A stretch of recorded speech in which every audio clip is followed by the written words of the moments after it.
Moved by Councillor Moffat, seconded by Councillor Arola. Resolved that the regular meeting commence at the hour of 7 p.m. And be it further resolved that Council acknowledges that we are meeting in the Robinson Superior Treaty Area on lands that have been traditionally used by Indigenous nations.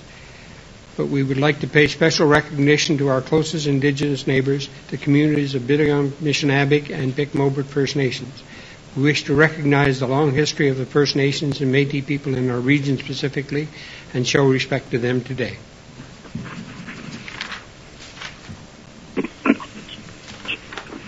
Councillor Arola? Yes.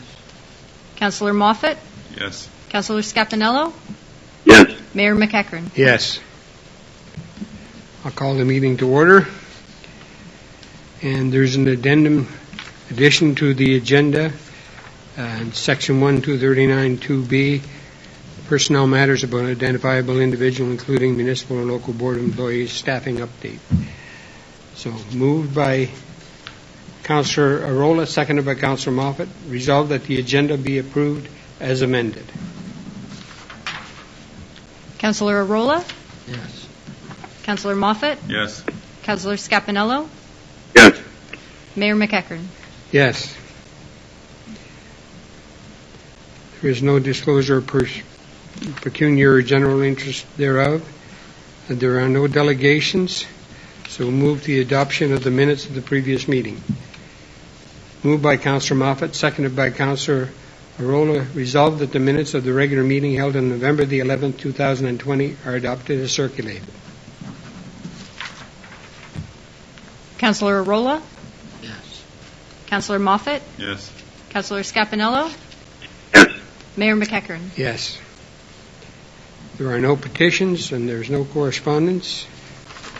So we move on to the administration reports. Moved by Councillor Moffat, seconded by Councillor Arola. Resolved that Council is in receipt of administration report HS 2020-02 submitted by Shelley Ferguson, JHCSC Management Co-Chair, Director of Community Services regarding health and safety procedures.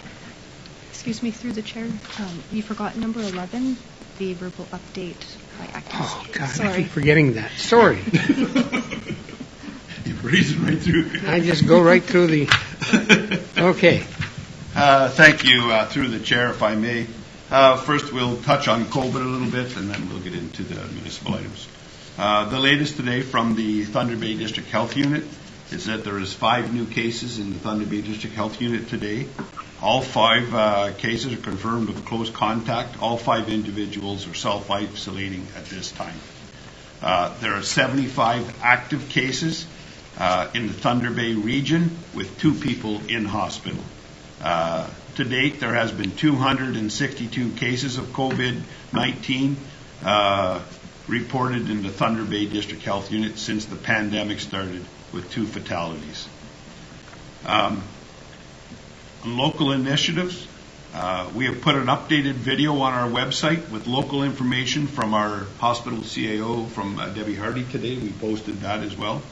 We're reminding everybody to practice their social distancing, hand washing, and wearing a mask. Use hand sanitizer when you can't wash and when you're out and about. The municipal office remains closed to the public, and we are doing business by phone, email, and limited meetings when necessary. We have stopped fire department training again till the new year to limit exposure over the holidays and to be able to protect our ability to respond.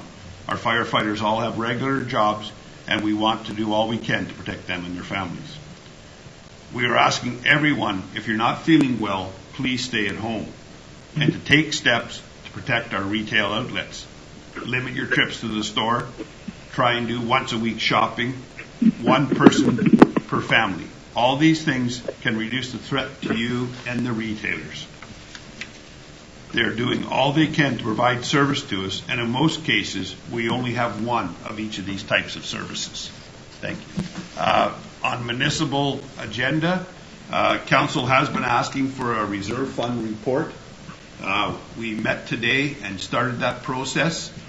The next scheduled council meeting is December 9th. I'm not available that night, And with council's indulgement, we'd like to consider moving the meeting to the following week, possibly December 15th. There's only one meeting in that month, and we'd have the full report ready and recommendations to council on the reserves and reserve funds at that time. So if you could check your schedules, I'm not sure how it works for everybody. I know the mayor's not available the 16th of December. So you're talking the 15th on the Tuesday? Yeah, it's a Tuesday evening, the 15th of December. Okay. I hope so. Okay. I think so. Okay, so if Tentatively, yes. tentatively we can, we'll check with Kathy as well, and we'll get back to you. So if that works, we'll, Jolene will get that date publicized, and we'll plan to conduct the one council meeting in December at that time. Thank you. Last Friday night, the township held their Midnight Madness. It was well attended. I talked with Florence, the EDO. She's very happy with the outcome. And I also got a chance to talk with a couple of retailers, and they were pleased with the level of attendance and people that were out for that evening. The new combination plow truck sander has arrived in the community. Training is started with to be completed next week, and the unit will be into service. The new MT7 sidewalk plow has been out and about and working. I've had discussions with the operators. They're very pleased with the increased ergonomics and safety of the machine. They said it's a huge improvement over the unit that we had. So it's one. I'm sure some councillors may have seen. We also have an ad out for an intern position. This is a position covered by a government grant, and it's to help us further work on condition reports as part of our asset management plan. And also we're going to do some work on our work order system and hopefully make it more user-friendly for some of the departments, and start to possibly work on maintenance sheets as part of that program as well. So it'll be a 1-year funded position, and they look for an engineering technologist or a graduate of a program, something like that. So the ad closes in a week, and hopefully we find a successful candidate and can move that project forward. Community Services would like to encourage everybody to use your voice in our recreation master plan study that's on right now. There'll be more advertising coming out on November 30th. There will be local surveys being conducted on the telephone as well, so we want the public to be well informed about this when they get the call, and we'll make sure we have the company name out there and all that, so that the members of the public can get involved and be active in our survey and hopefully provide feedback. This information will also be available on our website, Facebook, and in the Forecaster and My Manitowoc. The arena, they have worked through ammonia plant breakdowns, warm weather, Zamboni breakdowns, and new staffing learning curve. But with the help of many volunteers, minor hockey, our ice is ready.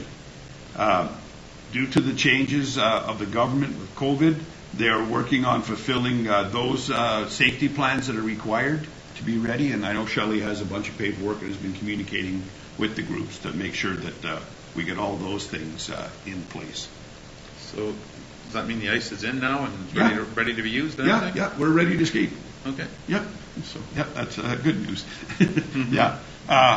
Regrettably, though, we have received word from the Manitowoc Curling Club. They will not be leasing the curling rink for the winter, and they do not plan to be running a program of curling this winter.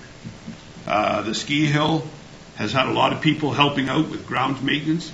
The hill is taking shape now. We need cold weather to get ready to start to make snow.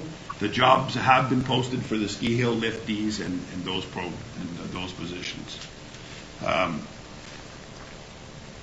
Community center programming is not being held until we get COVID screener in place, and they can start to work on those programs. There's changing now. We're going to code yellow, I guess is the proper term, code yellow. So again, we had to be a little more dynamic and change our approach on some of the things we're working on. Our virtual craft show is currently underway, and you can visit the virtual Christmas show on our Facebook page and help support the local crafters and artisans and stuff like that. We have a number of festive contests going on in December, and you can view the municipal website and Facebook page to get involved in those programs as well. Listen for the song that plays on CFNO. for the month of December, promoting some community activity and stuff in the community. We've got a program going on with that as well. That's all, sir. Thank you. Thank you very much. There are no bylaws, so we'll move again to business. Moved by Councillor Moffat, seconded by Councillor Roll. Resolved that Council is in receipt of Administration Report HS 2020-02 submitted by Shelley Ferguson, JHSC Management Co-Chair, Director of Community Service regarding health and safety policies. Now you're on. Thank you. Through the chair. We had hired a specialist to review our policies, and they provided us a vast amount of policies that needed to be reviewed. We've been diligently working through them, as you can see by the 4 policies that we provided. So a lot of it was just housekeeping. The one I'd like to point out is the workplace violence and harassment policy, which is a sign-off sheet for Mayor and Acting CAO, as required by the Ontario Health and Safety Act. These policies will help formulate the new Health and Safety Manual. And it's basically housekeeping.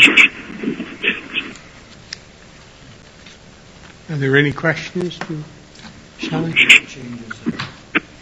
No, just tweaking. So, for example, under the orientation, we've implemented a checklist that's specific for general and in hopes to promote good tracking for the training that we're providing.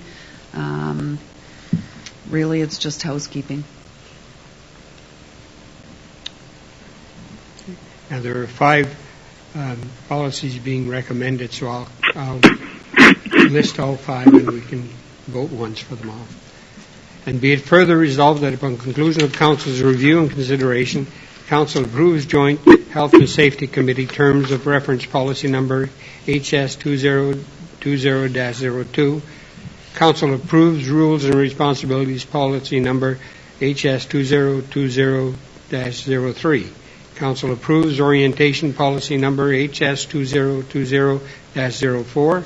Council approves work refusal policy number HS 2020-05, and Council approves workplace violence and harassment policy number HS 2020-06. Councillor Arola? Yes. Councillor Moffat? Yes. Councillor Scapinello? Yes. Mayor McEachern? Yes. There are no motions or notice of motion. Sorry. Did somebody speak? Okay. So we'll go into closed session. Moved by Councillor Arola, seconded by Councillor Moffat.